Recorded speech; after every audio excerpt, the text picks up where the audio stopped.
విజయసాయిరెడ్డి తదుపరి రాజకీయ అడుగు కోసం ప్లాన్డ్గా అడుగులు వేస్తున్నారు. హిందుత్వవాదిగా ఆయన చేస్తున్న ప్రకటనలు ఆయన అడుగులపైన క్లారిటీ ఇస్తున్నాయి. అవసరమైనప్పుడు రాజకీయాల్లోకి వస్తానని ఇటీవలే విజయసాయిరెడ్డి ప్రకటించారు. ఎవరికి అవసరం అన్నది మాత్రం ఆయన చెప్పలేదు. ఆయన అవసరం రాజకీయాల్లో ఎవరికీ ఉండదు.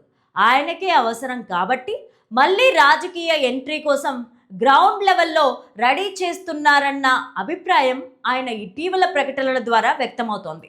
హిందుత్వవాదిగా మారి ఆయన ప్రకటనలు చేస్తున్నారు. ఈ వీడియోని చివరి వరకు చూడండి. లైక్, షేర్, సబ్స్క్రైబ్ చేయడం మాత్రం మర్చిపోకండి.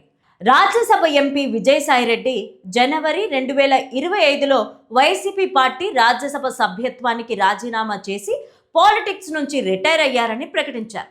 అయితే ఇటీవలి కాలంలో మళ్ళీ పొలిటికల్ ఫీల్డ్లోకి వచ్చేందుకు ఇంట్రెస్టింగ్గా ఉన్నారని చెప్పకనే చెబుతున్నారు. విజయసాయిరెడ్డి 2019 వైఎస్ఆర్సీపీ నుంచి రాజ్యసభకు ఎంపికయ్యారు. పార్టీలో కీలక పాత్ర పోషించి రాజ్యసభలో పార్లమెంటరీ లీడర్గా ఉన్నారు. కానీ వైఎస్ఆర్సీపీలో అంతర్గత విభేదాలు, జగన్మోహన్ రెడ్డి పాలిటిక్స్ పైన అసంతృప్తి వల్ల పార్టీకి గుడ్ బై చెప్పారు.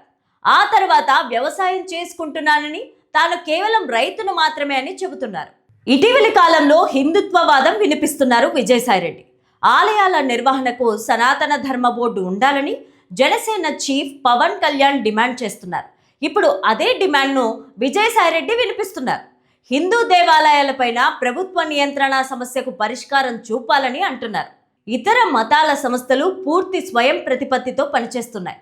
అయితే హిందూ దేవాలయాలు ప్రభుత్వ నిర్వహణ బోర్డుల ద్వారా నిర్వహిస్తున్నారని, ఇది ఆర్టికల్ 14 కింద వ్యతిరేకమని అంటున్నారు. అందుకే ప్రభుత్వ నియంత్రణ నుంచి తప్పించాలని అంటున్నారు. ఆయన చేసిన ట్వీట్ ఇప్పుడు వైరల్ అయింది. ఇటీవలి కాలంలో పవన్ కళ్యాణ్కు తాను అభిమానినని ఆయన సంకేతాలు ఇస్తున్నారు. పవన్ 20 ఏళ్లుగా తనకు చాలా మిత్రుడని, గతంలో ఆయనను తాను ఎప్పుడూ విమర్శించలేదని ఇటీవల శ్రీకాకుళం జిల్లాలో ఓ కార్యక్రమంలో పాల్గొని ప్రకటించారు. ఇక ముందు కూడా విమర్శించనని అంటున్నారు. కానీ ఆయన గతంలో పవన్ను ఘాటుగా విమర్శిస్తూ చాలాసార్లు ట్వీట్స్ చేశారు. అవి సోషల్ మీడియాలో వైరల్ అవుతున్నాయి. అటు పవన్ కళ్యాణ్, ఇటు బీజేపీకి దగ్గరయ్యేందుకు విజయసాయిరెడ్డి ప్రయత్నిస్తున్నారని, ఏ పార్టీలో చోటు దొరికితే ఆ పార్టీలో చేరే అవకాశాలున్నాయని ప్రచారం జరుగుతోంది. కొద్ది రోజుల కిందట హిందూ మతం పైన కుట్రలు సహించేది లేదు అని ప్రకటించారు. మత మార్పిళ్లపైన విచారణ జరగాలన్నారు. త్వరలోనే విజయసాయిరెడ్డి తాను అనుకునే టార్గెట్నే చేరుకునే అవకాశాలు ఉన్నాయి. ఆ టార్గెట్ ఏంటో ఆయనకే తెలుసని అనుకోవచ్చు. ఏపీలో బీజేపీ నేతలు వైసీపీ వ్యతిరేకమైన, కేంద్రంలో బీజేపీ పెద్దలు వైసీపీతో అనుబంధం కొనసాగిస్తున్నారన్నది ఒక ప్రచారంగా ఉంటూ వచ్చింది.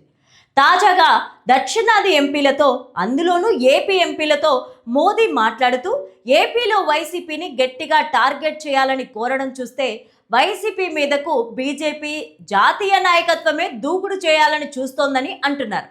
దాంతో ఏవైనా సందేహాలు ఉన్నట్లయితే గనక ఖచ్చితంగా అవి వీడిపోతాయని చెబుతున్నారు.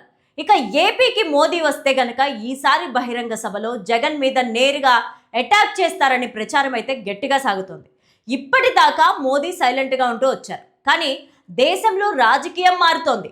దాంతో ఏపీలో కూడా బీజేపీకి ఒక క్లారిటీ వచ్చింది. అదే సమయంలో ఏపీలో కూటమి పార్టీల మీద నమ్మకం ఉందా అన్నది పక్కన పెడితే, ఎన్డీఏ గూటిని వీడి ఎవరు బయటకు వెళ్లరేనన్నది అర్థమైన తరువాత వైసీపీ మీదనే బీజేపీ టార్గెట్ ఖచ్చితంగా ఉంటుందని అంటున్నారు.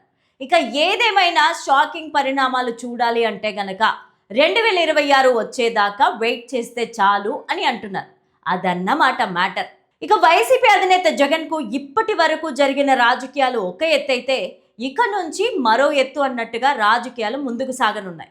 రాష్ట్రంలోని కూటమి ప్రభుత్వం తీసుకుంటున్న చర్యలు, చేస్తున్న అభివృద్ధిపైన ఇప్పటి వరకు జగన్ చేస్తున్న విమర్శలు, వైసీపీ నాయకులు చేస్తున్న కామెంట్లపైన టీడీపీ నాయకులు, ఎమ్మెల్యేలు, ఎంపీలు, మంత్రులు మాత్రమే కౌంటర్లు ఇస్తున్నారు. నిజానికి కూటమిగా ఉన్న ప్రభుత్వం పైన వచ్చే విమర్శలకు కూటమిలోని అన్ని పార్టీలు సమానంగా బాధ్యత వహించాలి. కానీ కూటమిలోని మరో పార్టీ బీజేపీ నాయకులు మాత్రం మాకెందుకులే అన్నట్టుగా వ్యవహరిస్తున్నారు.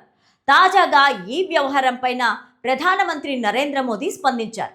బీజేపీ ఎంపీలకు ఇచ్చిన బ్రేక్ఫాస్ట్ విందులో ఏపీకి సంబంధించిన రాజకీయాలను ప్రధాని ప్రస్తావించారు. చంద్రబాబు సర్కార్ బాగా పనిచేస్తోందని, మెజారిటీ పెట్టుబడులు ఏపీకే వెళ్తున్నాయని ప్రధాని చెప్పారు. రాబోయే స్వల్ప సమయంలోనే ఏపీ పుంజుకుంటుందని కూడా అన్నారు. ఇక అదే సమయంలో వైసీపీ చేస్తున్న విమర్శలు, చేస్తున్న నిరసనలపైన మోదీ స్పందించారు. జగన్కు బ్రేకులు వేయాలంటే బీజేపీ ఎంపీలు కూడా మీడియా ముందుకు రావాలని సూచించారు. ఆయన విమర్శలను ధీటుగా ఎదుర్కోవాలని చెప్పారు. అంతేకాదు, ప్రభుత్వానికి సహకరించాలని కూడా ప్రధాని మోదీ బీజేపీ ఎంపీలకు దిశానిర్దేశం చేశారు. వైసీపీ చేస్తున్న విమర్శలను ఎదుర్కోవడంతో పాటు ప్రజల మధ్యకు కూడా వెళ్లాలని ప్రధాని తేల్చి చెప్పారు. ఈ భేటీలో ఏపీకి చెందిన బీజేపీ, టీడీపీ ఎంపీలు పాల్గొన్నారు. టీడీపీ ఎంపీల పనితీరు బాగుందని ప్రధాని కితాబిచ్చారు. ఇలాంటి సమయంలో మిత్రపక్షంగా బీజేపీకి బాధ్యత ఉందని, వైసీపీ విమర్శలపైన ధీటుగా జవాబివ్వాలని పేర్కొన్నారు ప్రధాని మోదీ.